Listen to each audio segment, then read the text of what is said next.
जिस रास्ते पर आप चल रहे हैं उस मार्ग में ये चार चीजें हैं क्या? आपके जीने के ढंग में अगर ये चार चीजें नहीं हैं तो बड़ा कठिन है कि आप सफल होंगे। आपकी जो सोच बनाई है, आपने जो थॉट प्रोसेस तैयार किया है, जो आपने लक्ष्य बनाया है, जो जीवन जीने का ढंग और जो शैली अपनाई है आपने, उसमें ये चार मानक होने चाहिए और यही उच्चतम अवस्था की ओर लेकर जाते हैं। इसी में सिद्धि और समाधान छुपा है। इन्हीं मानकों के अंदर आपकी जीवन की पूर्णता छुपी है। आपके जीने के ढंग में ये चार चीजें होनी चाहिए। मुझे नहीं पता आप लिख रहे हैं कि नहीं, पर याद रखना, पहला वेद विहित, आपका मार्ग वेद विहित होना चाहिए। दूसरा शास्त्र सम्मत, तीसरा महज्जन द्वारा आचरित और चौथा है गुरु द्वारा उपदेशित। आप अगर वेद विहित जीवन नहीं जी रहे हैं तो भटक सकते हैं।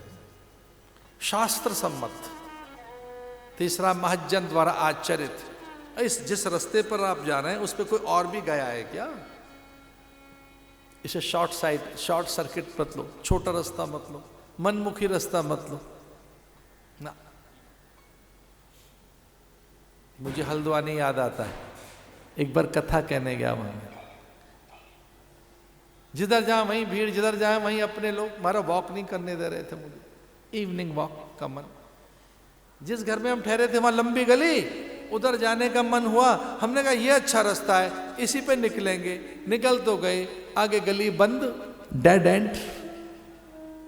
पूछ के जाते तो चले भी जाते कहीं, बिना पूछे निकले थे, रास्ता बंद। कहीं ऐसा तो नहीं अब जिस रास्ते पर आप चल रहे हैं बाद में वहां रास्ता बंद मिले, खाई मिले, कुआं मिले, पहाड़ मिले, पानी मिले और सागर मिले, फिर लौट कर आए, फिर शुरू करें। अरे पता तो कर लो, जिस रास्ते पर चल रहे हो वहां पूर्णता भी मिलेगी क्या? लौट कर आए, मोहल्ले वालों से कहा भैया गलत रास्ता ले लिया। अब हमारे प्रति श्रद्धा होंगी, कुछ कहा तो नहीं उन्होंने, पर मैं उत्तर दे रहा था। पूछ के जाते तो कहीं पहुंच भी जाते, पूछ कर नहीं गए, पूछ के चले। फिर किससे पूछे? यूरोप में एक बार भटक गए साहब। अब यूरोप में भी ऐसी जगह भटके जहां इंग्लिश किसी को नहीं आती थी। लग्जमबर्ग जा रहे थे, भटक गए। किसी ने बताया जो आपकी गाड़ी में ये रखा है नक्शे, उन दोनों जीपीएस नहीं, मोबाइल नहीं, वो पुरानी बात। बार बार घड़ी ऐसे घूम फिर के वहीं आ जाए।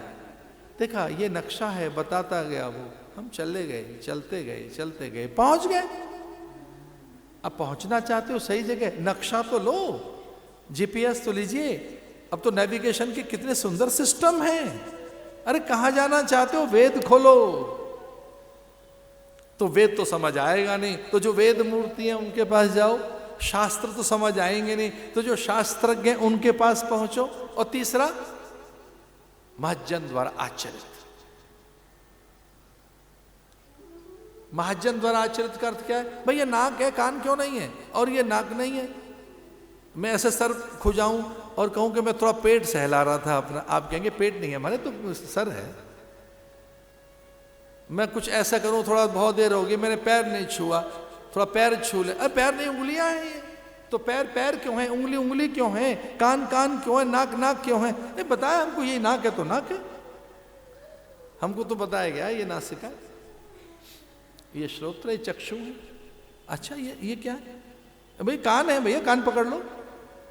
अच्छा कान है ये नाक नहीं ना, भाई कान है ये। तो कौन बताएगा? ये लोकाचार, शिष्टाचार, कुलाचार, सभ्याचार, अंगों का लक्षण, दिशा, ये कौन सी है? पूरब है, सूरज इधर से आ रहा है, इधर छिप गया पश्चिम में, फिर इधर ये उत्तर है, ये दक्षिण है। अरे पूछो तो सही महज्जन से, महापुरुषों से। तो आपके मार्ग में चार चीजें होनी चाहिए। वेद विहित, कभी फेल नहीं होंगे आप, कभी नहीं, क्योंकि वो अपारुष हैं, अयोनिज हैं, प्रामाणिक हैं, ऑथेंटिकेट हैं, वो सबके लिए हैं। ऑथोरिटिव्स, वो उनमें एक वॉइस है, ऑथेंटिकेट है, प्रामाणिक है। वेद, फिर शास्त्र, तीसरे महज्जन यानी महापुरुष, और चौथा गुरु, महाजन द्वारा आचरित, गुरु द्वारा उपदेशित। गुरु माने माता पिता और हमारे गुरु, उनसे पूछकर चलें। मेरा मन कहता है उत्तीर्ण होंगे आप, सफल होंगे, फेल नहीं होंगे आप कभी।